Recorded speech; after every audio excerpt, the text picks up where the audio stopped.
కానీ మీరు పనిచేస్తున్న టైంలో మహబూబ్నగర్ జిల్లాలో ఎన్కౌంటర్ల కన్నా సరెండర్స్కి ఎక్కువగా ప్రయారిటీ ఇచ్చేవారనేది అది మీకు కరెక్ట్ తెలుసు.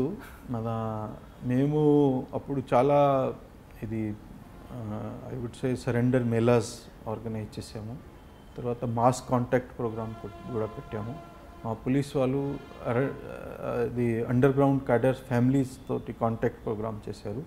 తర్వాత రీహాబిలిటేషన్ కోసం కూడా మేము చాలా అప్పుడు ప్రయత్నం చేసాము. సో అప్పుడు మీరు కరెక్ట్గా చెప్పారు, 10 డెత్స్ అయితే 50 సరెండర్స్ అయ్యేది. అండ్ మిలిటెంట్ నెట్వర్క్ కూడా కంప్లీట్ బ్రేక్ అయింది. చాలా మేము ప్రయత్నంతో డంప్స్ కూడా రికవరీ చేసాము. ఇంతకుముందు Nallamala was considered to be important place for holding big meetings, plenary sessions. So అప్పుడు మేము డంప్స్ రికవర్ చేసిన తర్వాత అక్కడ ఆల్మోస్ట్ కంప్లీట్ హాల్ట్ అయింది. సో అది కూడా చాలా ఇంపాక్ట్ వచ్చింది. పెద్ద ఎన్కౌంటర్స్ కూడా జరిగాయి నల్లమల్లలో. అంతకుముందు వారికి కూడా కాన్ఫిడెన్స్ ఉండేది, నల్లమల్లలో ఏమీ జరగదు. సో మా ఎన్కౌంటర్స్ అయిన తర్వాత, అరెస్ట్ అయిన తర్వాత ఇది మేము చాలా స్ట్రాంగ్ ఇన్ఫర్మేషన్ నెట్వర్క్ పెట్టాము.